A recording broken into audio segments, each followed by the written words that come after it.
Hello everyone, welcome to my YouTube channel. बेटा, आज हम हिंदी व्याकरण में भाषा और व्याकरण का जो हमारा पाठ है, अध्याय है, उसका हम अध्ययन करेंगे। आज हम भाषा और व्याकरण के बारे में सीखेंगे। तो यहाँ सबसे पहले लिखा हुआ है भाषा का अर्थ, यानी कि जो भाषा है उसका क्या अर्थ होता है, यानी कि हम भाषा से क्या सीखते हैं, भाषा की क्या चीज होती है। तो भाषा वह साधन है जिसके द्वारा हम अपने विचार बोलकर या लिखकर दूसरों के सामने प्रकट करते हैं तथा दूसरों के विचार समझ पाते हैं। यानी कि जो भाषा है उसको यहाँ पर क्या बताया गया है कि भाषा एक साधन है, यानी कि एक साधन है, एक माध्यम है। जैसे कि हम कहीं भी आते जाते हैं तो हमें किस चीज की जरूरत पड़ती है, एक साधन की जरूरत पड़ती है, एक माध्यम की जरूरत पड़ती है, जिसके द्वारा हम एक स्थान से दूसरे स्थान पर जा सकते हैं। ठीक है, तो उसी प्रकार जो भाषा है वह भी एक माध्यम है, एक साधन है। वह साधन किसका है? वह हमारे जो विचार हैं, हमारी बात है, जो हमारे भाव होते हैं, उनको एक दूसरे तक पहुंचाने का साधन है। जैसे कि अब मैं आपको इस वीडियो के माध्यम से बोलकर कुछ बता रही हूँ, तो जो ये मेरे विचार हैं, मेरे भाव हैं, तो वो मैं कैसे व्यक्त करती हूँ, वो मैं बोलकर व्यक्त कर रही हूँ। और आप उसको किस प्रकार समझोगे कि आप जो मेरी द्वारा बोले गए जो मेरे विचार हैं, भाव हैं, उनको सुनकर समझ पाओगे। तो जो हम दोनों के बीच या हम सभी के बीच जो भी वो वार्ता हुई है, जो बातचीत हुई है, जो हमारे शब्द हैं, जो भाषा है, उसका फिर साधन क्या हुआ है, जो यानी कि जो भाषा है वह हमारे बीच का एक साधन बन गया है, हमारे विचारों को एक दूसरे तक पहुंचाने का।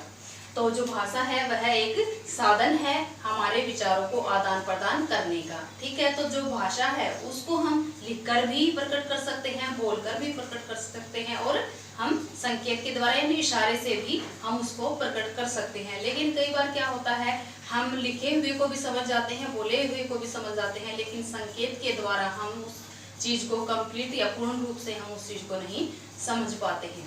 तो जो भाषा है वह विचारों को आदान प्रदान करने का साधन है।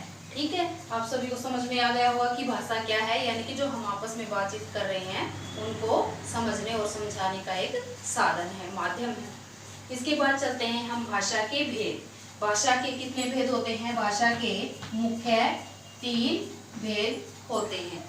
ठीक है, तो कौन कौन से भेद होते हैं उनके बारे में जानेंगे। पहला भेद होता है मौखिक भाषा, दूसरा है लिखित भाषा, और तीसरा है हमारा सांकेतिक भाषा।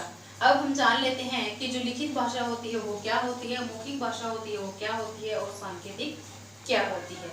तो जो मौखिक भाषा होती है बेटा, उसमें हम अपने विचारों को मुंह से बोलकर दूसरों के सामने प्रकट करते हैं, और दूसरे हैं वो हमारे जो बोले हुए विचार हैं उनको सुनकर समझते हैं। जैसे कि अब मैं आपको बोलकर अपने भाव प्रकट कर रही हूँ, तो आप मेरे भाव को किस प्रकार समझेंगे? सुनकर समझ पाओगे। तो यानी कि जो मुख से बोली हुई जो भाषा होती है, जिनको हम बोलकर व्यक्त करते हैं, उसको क्या कहते हैं? मौखिक भाषा कहते हैं। नेक्स्ट है हमारा लिखित भाषा। लिखित भाषा में क्या होता है कि जब हम अपने विचारों को, अपने भावों को, अपनी बातचीत को जब हम लिखकर प्रकट करते हैं, या जिस प्रकार से किसी भी जो कहानीकार होता है, लेखक होता है, वो अपने भाव और विचारों को किस में प्रकट करता है? कहानियां लिखकर, लेख लिखकर। तो उसी प्रकार जो उनका लिखित रूप होता है, लिखा हुआ रूप होता है, उसी को हम क्या कहते हैं? लिखित भाषा कहते हैं। जैसे कि हम कहानियां भी पढ़ते हैं, और जब हम अपने परीक्षाएं देते हैं, तो कोई भी परीक्षा होती है तो हम उसमें क्या करते हैं? लिखकर ही अपनी परीक्षा, अपना एग्जाम देते हैं। तो वो भाषा का कौन सा रूप होता है? लिखित रूप होता है। और जो भाषण देने वाला काम होता है उसको हम क्या कहते हैं? मौखिक भाषा।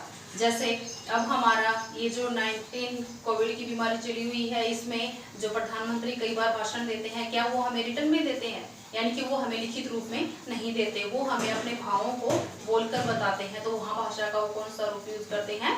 भाषा का मौखिक रूप यूज करते हैं। अगर हम अपने भाव को लिखकर यूज करते हैं तो वो भाषा का लिखित रूप होता है। उसके बाद है हमारा सांकेतिक भाषा। यानी सांकेतिक भाषा क्या होती है कि इस भाषा में हम अपने विचार हैं उनको संकेतों के द्वारा प्रकट करते हैं। जैसे कि यहाँ पर अब आप कहीं भी आते जाते हो तो शहर में ट्रैफिक सिग्नल लगे होते हैं, तो ट्रैफिक सिग्नल में वहाँ जो ट्रैफिक पुलिस वाला होता है तो वो गाड़ियों को रोकने का, चलने का इशारा करता है। तो वहाँ पर सांकेतिक भाषा का प्रयोग होता है। जब हम मैच वगैरह देखते हैं तो उनमें जो एम्पायर होते हैं तो वो भी कौन सी भाषा का यूज करते हैं? सांकेतिक भाषा का। यानी कि जब हम संकेत के द्वारा बातचीत करते हैं तो वो क्या कहलाती है? हमारी सांकेतिक भाषा। लेकिन कई बार क्या होता है, हम एम्पायर की और जो ट्रैफिक पुलिस होती है उनकी बातों को तो पूर्ण रूप से समझ जाते हैं, लेकिन जब हम आपस में कई बार इशारा करते हैं तो वो कई बार हम सही नहीं समझ पाते हैं। लेकिन भाषा का ये भी एक मुख्य भेद होता है, सांकेतिक भाषा। इसके बाद चलते हैं हम लिपि पे। लिपि क्या होती है? लिपि किसे कहते हैं? भाषा को लिखने के लिए बनाए गए संकेत चिन्हों की व्यवस्था को लिपि कहते हैं। यानी कि जब हम भाषा को लिखते हैं, यानी कि हमने मौखिक रूप में तो हम बोलते हैं, लेकिन जब हम लिखते हैं तो उसके लिए भी हमें कुछ चिन्ह चाहिए। जब अगर हमारे पास कोई चिन्ह ही नहीं होगा, कुछ मात्राएं भी नहीं होंगी, कोई कुछ हमें समझ में ही नहीं आता, तो अपने हम भाव हैं उनको कैसे लिखेंगे? तो जहाँ पर भाषा को लिखने के लिए कुछ जो मुख्य संकेत होते हैं, जो चिन्ह होते हैं, तो उनकी एक व्यवस्था होती है, तो उन्हीं व्यवस्था को क्या कहते हैं? हम लिपि कहते हैं। यानी कि जो भाषा है हमारी वो किस रूप में लिखी जाती है। तो जो लिपि है वो हर एक भाषा की अलग अलग होती है। जैसे कि हमारी हिंदी भाषा है, हिंदी भाषा की लिपि कौन सी होती है? देवनागरी होती है। इसी प्रकार संस्कृत भाषा है, उसकी भी लिपि कौन सी होती है? देवनागरी होती है। अब हमारी पंजाबी भाषा है, उसकी लिपि कौन सी होती है? गुरुमुखी होती है। ऐसे ही अंग्रेजी भाषा की लिपि रोमन होती है। तो बेटा ये तो थी हमारी भाषाएं, तो इनकी अलग अलग लिपियां होती हैं। तो इन लिपियों को भी जानते हैं, इनके चिन्ह होते हैं। जैसे हम हिंदी में और संस्कृत में हम लिपि को जानते हैं, तो वहाँ हमारे लिए चिन्ह कौन से होते हैं? जैसे अ, आ, ई, उ, ए, ऐ, क, ख, ग, यानी कि जो ये हैं ये हमारे कुछ निश्चित चिन्ह होते हैं। उसी प्रकार जब हम अंग्रेजी भाषा का प्रयोग करते हैं तो अंग्रेजी भाषा में हमें कुछ चिन्ह होते हैं। जैसे हम A, B, C, D, E, F, G, यानी कि A से लेकर Z तक जो उनके चिन्ह होते हैं, अल्फाबेट्स होते हैं, हम उनको अंग्रेजी भाषा में प्रयोग करते हैं। तो वो अंग्रेजी भाषा की लिपि होती है। इसके बाद हमारा एक छोटा सा टॉपिक बनता है हमारा बोली का।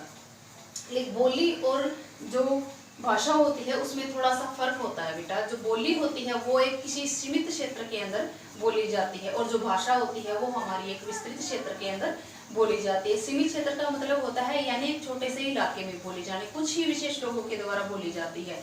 बोली को हर कहीं लोग नहीं समझ पाते हैं, लेकिन भाषा को हर कहीं के लोग भी समझ सकते हैं। ठीक है, तो ये तो था हमारा बोली का। इसके बाद आता है हमारा मातृभाषा। मातृभाषा क्या होती है? मातृभाषा किसे कहते हैं? बालक अपनी माता अथवा परिवार से जो भाषा सीखता है उसे मातृभाषा कहते हैं। यानी कि जब हमारा जन्म होता है तो हम जन्म से ही किसके पास होते हैं? क्या हम स्कूल में पढ़ने लग जाते हैं? नहीं बेटा, हम जन्म से ही एकदम स्कूल में नहीं जाते हैं। सबसे पहले हम किसके टच में आते हैं? अपनी माँ के टच में आते हैं। फिर उसके बाद हम अपने परिवार के टच में आते हैं। उसके बाद हम थोड़ा सा बाहर समाज के टच में आते हैं। उसके बाद ही हमारी स्कूली शिक्षा प्रारंभ होती है। तो जब हम अपने परिवार के टच में आते हैं तो सबसे पहले हमें हमारी माँ बोलती हुई सुनाई देती है। वो कैसे बोलती है, हमारे परिवार के लोग हैं वो कैसे बोलते हैं, वो हमें बोलना सिखाते हैं। जैसे मम्मी, पापा, दादा, इन्हीं शब्दों से शुरुआत करते हैं हमारी बोलने की। तो जो हमने अपने परिवार के लोगों के बीच रह के जिस भाषा का प्रयोग सीखा है तो वो भाषा हमारी क्या कहलाएगी? मातृभाषा। यानी कि बच्चा सबसे पहले अपने परिवार के संपर्क में आता है, अपनी माँ के संपर्क में आता है, तो सबसे पहले वह अपने परिवार की भाषा को सीख पाता है। तो ये होती है हमारी मातृभाषा। इसके बाद आता है हमारा राष्ट्रभाषा। कि राष्ट्रभाषा कौन सी होती है? संविधान द्वारा स्वीकृत भाषा को राष्ट्रभाषा कहते हैं।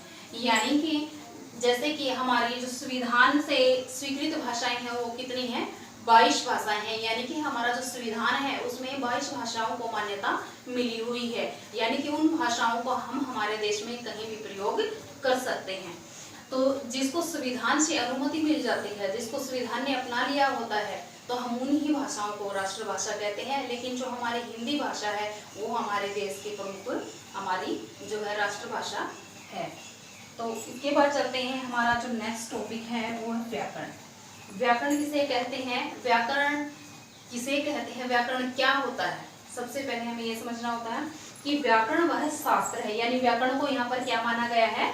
शास्त्र है, जो हमें किसी भाषा के शुद्ध रूप से लिखने, बोलने तथा पढ़ने के नियमों का ज्ञान कराता है। यानी कि जो व्याकरण है बेटा वो हमें क्या सिखाता है, हम जब जैसे कि अब हम बोलते हैं, लिखते हैं, पढ़ते हैं, तो उससे हमें पहले किस चीज का ज्ञान होना चाहिए, व्याकरण के शुद्ध रूप का। जैसे हम कई बार शब्द बोल देते हैं, जैसे चाय वाय, जहाँ पर जो व्याकरण से हमने चाय शब्द का तो अर्थ ढूंढ लिया, लेकिन क्या वाय शब्द का कहीं कोई अर्थ होता है, नहीं हो सकता। तो जो व्याकरण है वो हमें लिखने का ढंग भी सिखाता है, बोलने का ढंग भी सिखाता है और शब्दों को अर्थपूर्ण बनाना भी सिखाता है। तो व्याकरण को यहाँ पर क्या माना गया है, शास्त्र। जैसे कि आपने सुना है, हमारे कई बार घरों में कोई भी काम करते हैं तो शास्त्रों का ही उदाहरण दिया जाता है, क्योंकि शास्त्रों की बात को हम हमेशा सही मानते हैं। तो उसी प्रकार हिंदी हो चाहे अपनी अंग्रेजी भाषा, उसके अंदर भी अब व्याकरण का विशेष महत्व होता है। तो व्याकरण हमें भाषा का शुद्ध रूप सिखाता है, हमें लिखना सिखाता है, हमें बोलना सिखाता है। यानी कि व्याकरण है उसमें जो भाषा के लिखने बोलने हैं, बोलने का जो भी ढंग होता है उसके नियमों का ज्ञान कराता है। उसके अंदर भाषा को लिखने पढ़ने के नियम सम्मिलित होते हैं। तो व्याकरण को यहाँ पर क्या बताया गया है, व्याकरण को शास्त्र बताया गया है। तो बेटा ये तो था हमारा एक व्याकरण और भाषा का टॉपिक। आपको कहीं भी इसमें से कुछ समझ में नहीं आया हो तो कमेंट बॉक्स में जरूर लिखिए। इस वीडियो को लाइक, शेयर और सब्सक्राइब जरूर करें। मिलते हैं नेक्स्ट वीडियो में। धन्यवाद।